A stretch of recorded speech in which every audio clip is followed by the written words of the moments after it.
This is a book review of Mere Christianity by C.S. Lewis. Considered a classic and must-read for Christians, the first part that stood out to me was the style. These were first given as radio broadcasts, then turned into a book. So the book is as if he's just having a conversation with you and discussing a topic with you. He also does this in an honest, humble way. He's not preaching, but rather talking to try and understand and explain as he knows best. The book is broken down into 4 parts. The first part is about right and wrong and the clues that give us to the universe, discussing human nature among other things. How the laws of nature were the laws of right and wrong.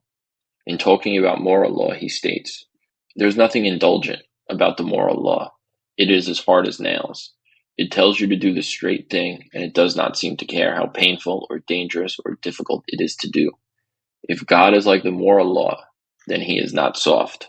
Book 2 is about what Christians believe. He has this way about being able to gracefully admit a point from objectors to Christianity, but then use that argument to make his case, as he does here. But I freely admit that real Christianity goes much nearer to dualism than people think.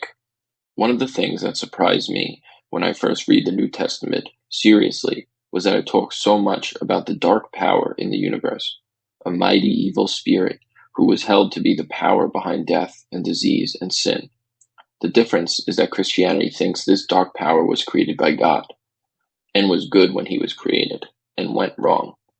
Christianity agrees with dualism that this universe is at war, but it does not think this is a war between independent powers.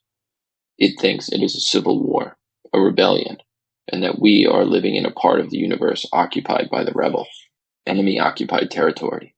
That is what the world is. Christianity is the story of how a rightful king has landed, you might say, landed in disguise, and is calling us to take a part in a great campaign of sabotage. When you go to church, you are really listening in to the secret wireless from our friends. That is why the enemy is so anxious to prevent us from going.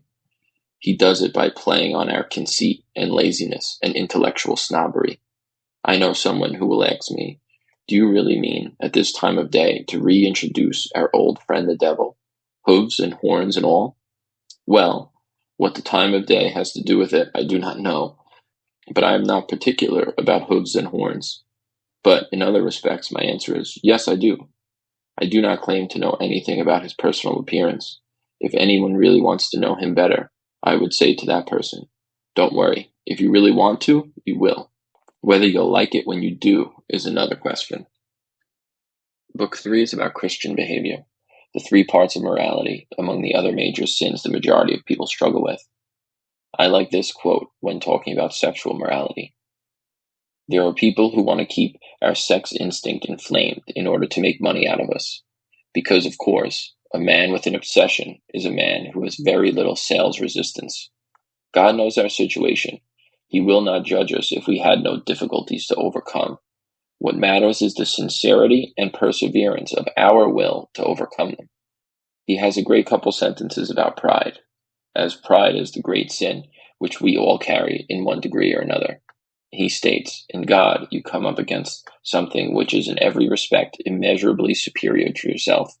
Unless you know God as that, and therefore know yourself as nothing in comparison, you do not know God at all.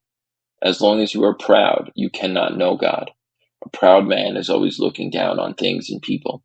And of course, as long as you are looking down, you cannot see something that is above you." The final book, 4, is about the Trinity and understanding it. One of the arguments you always hear is the mean and judgy Christians. C.S. Lewis takes this on here and states the following. "We must, therefore, not be surprised if we find among the Christians some people who are still nasty. There is even, when you come to think of it over, a reason why nasty people might be expected to turn to Christ in greater numbers than nice ones. That was what people objected to about Christ during his life on earth. He seemed attracted to such awful people. That is what people still object to and always will. Do you not see why? Christ said, 'Blessed are the poor,' and 'How hard is it for the rich to enter the kingdom?' And no doubt he primarily meant the economically rich and economically poor. But do not his words also apply to other kinds of riches and poverty? One of the dangers of having a lot of money is that you may quite be satisfied with the kinds of happiness money can give, and so fail to realize your need for God. If everything seems to come simply by signing checks, you may forget that you are at every moment totally dependent on God. Now, quite plainly, natural gifts carry with them a similar danger. If you have sound nerves and intelligence and health and popularity and a good upbringing, you are likely to be quite satisfied with your character as it is. Why drag God into it, you may ask? A certain level of good conduct comes fairly easily to you. You are not one of those wretched creatures who are always being tripped up by sex, or dyspomania, or nervousness, or bad temper. Everyone says you are a nice chap, and between ourselves, you agree with them. You are quite likely to believe that all this niceness is your own doing. Often people who have all these natural kinds of goodness cannot be brought to recognize their need for Christ at all, until, one day, the natural goodness lets them down and their self-satisfaction is shattered. In other words, it is hard for those who are rich, in this sense, to enter the kingdom. Overall, I would agree with others and say that this is a must-read. It has really good insights and perspective. Also, if you have small kids, it gives you some ammunition when it comes to answering their millions of questions that you will for sure be asked about God and every other subject they could think of.